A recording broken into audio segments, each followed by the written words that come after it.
श्रीराम समर्थ. श्रीमद दासबोध. षष्ठ दशक. समास 7वा. सगुण भजन. श्रीराम.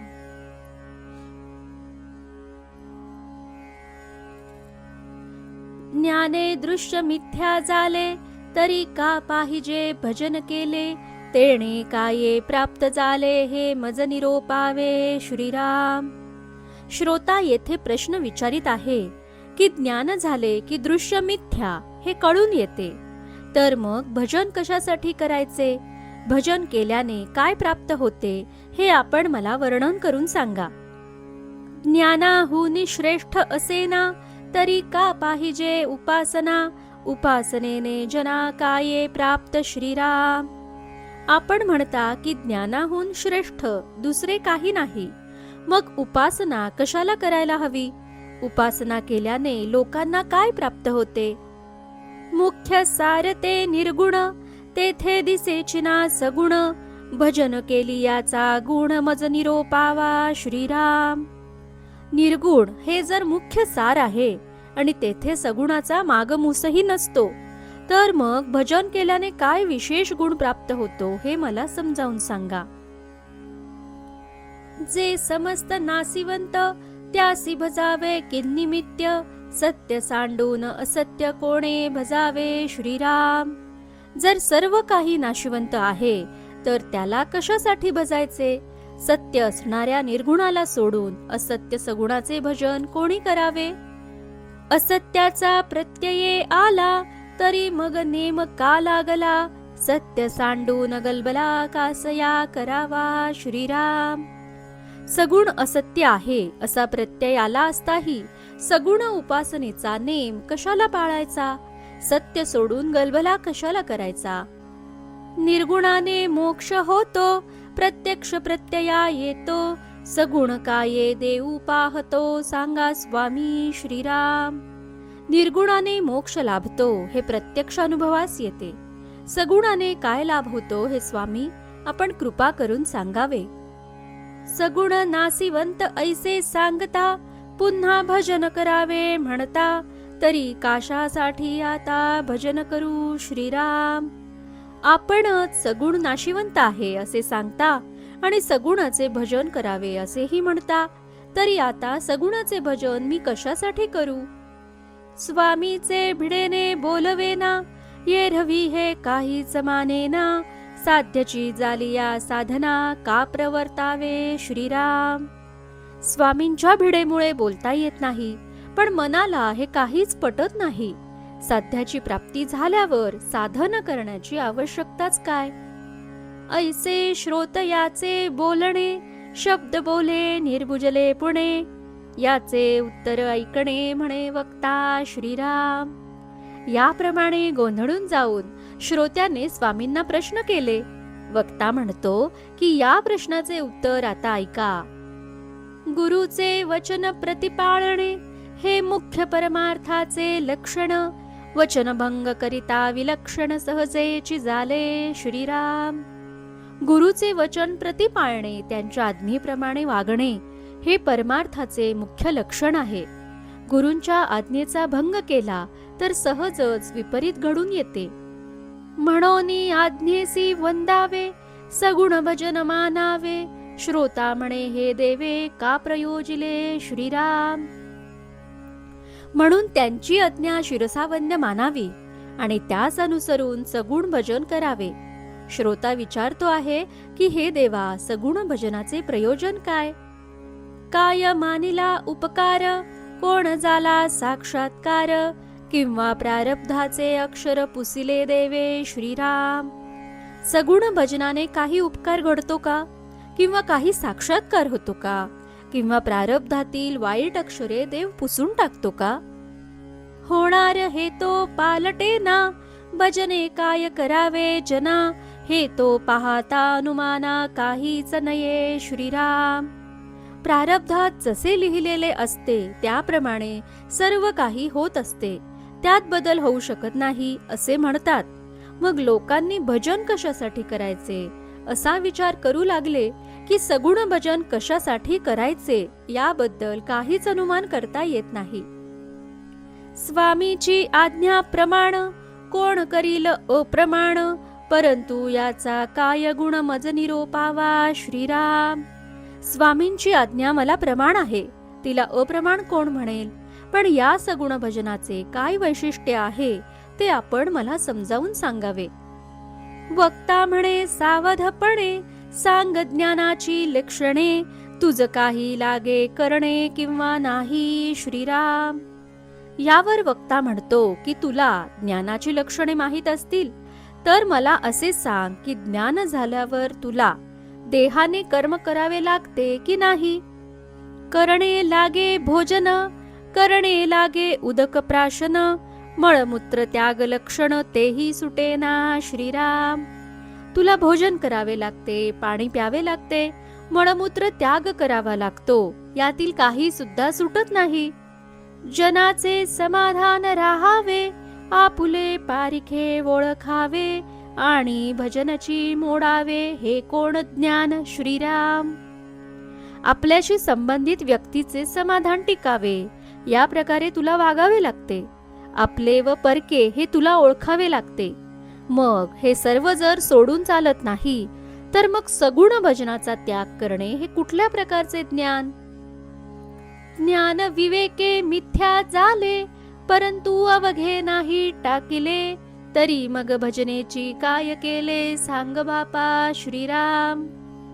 ज्ञानाच्या विवेकामुळे सर्व दृश्य सृष्टी मिथ्या हे जाणले, तरी देह जोपर्यंत असतो तोपर्यंत जीवन निर्वाहासाठी आवश्यक ते सर्व करावेच लागते. सर्वांचा त्याग करता येत नाही, मग सगुण भजनानेच काय पाप केले आहे. अरे बाबा ते तरी सांग. साहेबास लोटांगणी जावे, निच्या सारिखे व्हावे, आणि देवास नो मनावे हे कोण ज्ञान श्रीराम. धन्याच्या पुढे लाचारीने लोटांगणे घालावीत, अत्यंत दीनवाणे व्हावे, आणि सगुण देवास तेवढे मानू नये हे कुठले ज्ञान.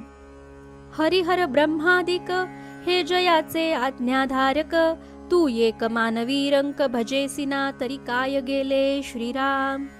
प्रत्यक्ष ब्रह्मा विष्णू महेश ज्याची आज्ञा पाळतात त्याला तुझ्यासारख्या क्षुल्लक मानवी प्राण्याने रंकाने भजले नाही तरी त्या परमेश्वराचे काय बिघडणार आहे.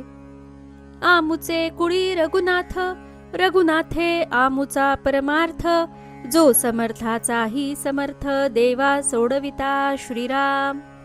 आमच्या कुळात रघुनाथ हे आमचे कुलदैवत आहे. रघुनाथ हाच आमचा परमार्थ आहे. सर्व देवांना बंदीखान्यातून ज्याने सोडविले तो रघुनाथ समर्थांचाही समर्थ आहे. त्याचे आम्ही सेवक जन, सेवे करिता झाले ज्ञान, तेथे अभाव धरिता पतन पाविजेल की श्रीराम. आम्ही त्या रघुनाथाचे सेवक आहोत आणि त्याची सेवा केल्यामुळेच आम्हाला निर्गुणाचेही ज्ञान झाले आहे. त्या रघुनाथाच्या ठिकाणी श्रद्धा भाव जर ठेवला नाही तर निश्चितच अधःपतन होईल. गुरु सांगते सारा सार, त्यास कैसे म्हणावे असार, तुझ काय सांगणे विचार शहाणे जाणती श्रीराम. गुरु सारासार विचार करण्यास शिकवितात आणि तेच सगुण भजन करण्यास सांगतात, तर त्याला असार कसे म्हणावे. पण हा विचार शहाणे लोक जाणतात. तू अज्ञानी असल्याने तुला हा विचार सांगितला तरी कसा पटणार. समर्थाचे मनीचे तुटे, तेची जाणावे अदृष्ट खोटे, राज्यपदापासून करंटे चेवले जैसे श्रीराम. ज्ञानी समर्थ पुरुषांच्या मनातून उतरणे यालाच दुर्दैव जाणावे. राज्यापासून च्युत झालेल्या अभागी माणसासारखी त्याची स्थिती होते. मी थोर वाटे मनी, तो नव्हे ब्रह्मज्ञानी, विचार पाहता देहाभिमानी प्रत्यक्ष दिसे श्रीराम. ज्याला मी फार मोठा ब्रह्मज्ञानी असे वाटू लागते त्याच्या संबंधी विचार केला असता तो तर देहाभिमानी आहे असेच प्रत्यक्ष दिसून येते. वस्तू भजन करीना, नान करी ऐसेही म्हणेना, तरी हे जाणावी कल्पना दडोन राहिली श्रीराम. एखादा माणूस आत्मस्वरूपाचे अनुसंधानही ठेवत नाही, मी ठेवत नाही असेही म्हणत नाही, अशा माणसाच्या मनात देहाभिमान दडून राहिलेला असतो हे जाणून घ्यावे. नाते ज्ञान नाते भजन, उगाची आला देहाभिमान, येथे नाही किंग अनुमान, प्रत्यय तुझा श्रीराम. अशा माणसाच्या ठिकाणी आत्मज्ञानही नसते अथवा सगुणाचे भजनही नसते. व्यर्थ देहाभिमान मात्र असतो. येथे अनुमान करण्याची आवश्यकता नाही. हा तर तुझा प्रत्यक्ष अनुभवच आहे.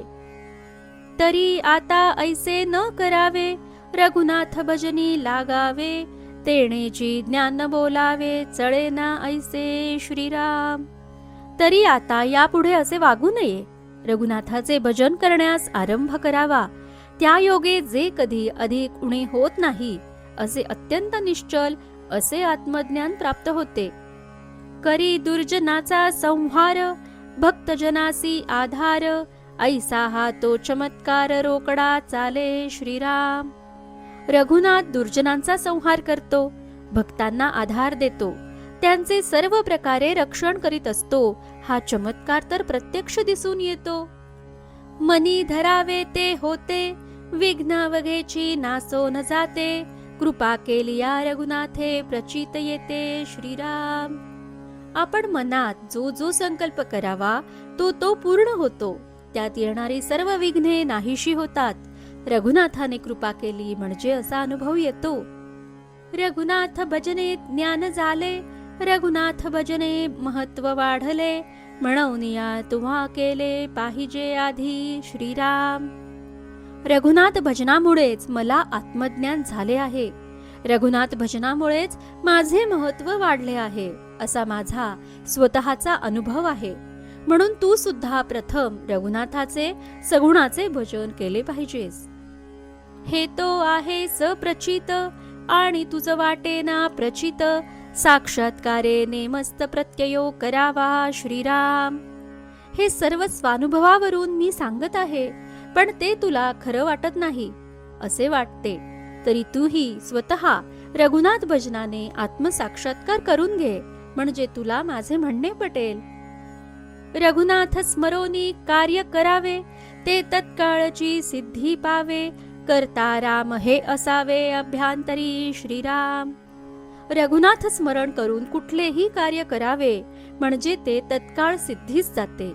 मनात नेहमी स्मरण ठेवावे की रामच करता आहे. करता राम मी नव्हे आपण, ऐसे सगुण निवेदन, निर्गुणी ते अनन्य निर्गुणाची होईजे श्रीराम. राम करता आहे, मी स्वतः करता नाही असा दृढ निश्चय करणे हेच सगुण निवेदन होय. निर्गुणोपासनेत साधक निर्गुणाशी अनन्य होऊन जातो. मी करता ऐसे म्हणता, काहीच घडेना सर्वथा, प्रचित पाहासी तरी आता शीघ्रची पाहे श्रीराम. मी करता आहे अशा भावनेने कार्य करू लागल्यास ते सिद्धीस जात नाही. आपल्या मनासारखे काहीच घडत नाही याचा अनुभव घ्यायचा असेल तर तो लगेचही येऊ शकतो. मी करता ऐसे म्हणसी, तेणे तू कष्टी होसी, राम करता म्हणता पावसी, येश कीर्ती प्रताप श्रीराम. मी करता असे म्हणू लागलास की कार्यसिद्धी तर होत नाहीच, उलट असे म्हणणारा कार्य कसे होईल वगैरे चिंतेमुळे कष्टी मात्र होतो. या उलट राम करता असा दृढ निश्चय केल्याने कार्य तर सिद्धीस जाते, शिवाय यश कीर्ती प्रताप यांची प्राप्ती होते. येके भावनेसाठी देवासी पडे तुटी, का ते होये कृपा दृष्टी, देव करता भाविता श्रीराम. मी करता या एका भावनेमुळे देव दुरावतो, देवात व आपल्यात अंतर पडते. या उलट देव करता अशी भावना केली की देवाची कृपा दृष्टी होते.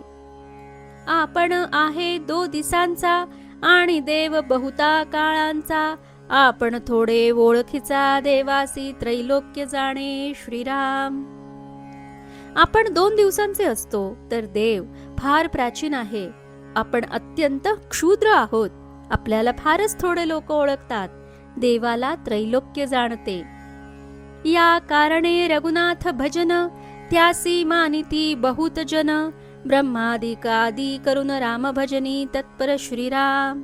म्हणून ब्रह्मादी देवही ज्या रामाच्या भजनात तत्पर असतात, ज्याला अनेक लोक मानतात, त्या रघुनाथाचे भजन करावे. ज्ञानबळे उपासना आम्ही भक्त जरी मानूना, तरी या दोषाच्या पतना पावो अभक्तपणे श्रीराम. श्री समर्थ सांगतात की आम्ही भक्त आहोत. आम्हाला रघुनाथ कृपेने आत्मज्ञान झालेले आहे. त्या ज्ञानाच्या बळावर जर आम्ही उपासनेचा अनादर करू लागलो, तर अभक्तपणामुळे आम्हाला दोष लागेल व आमचे पतन होईल.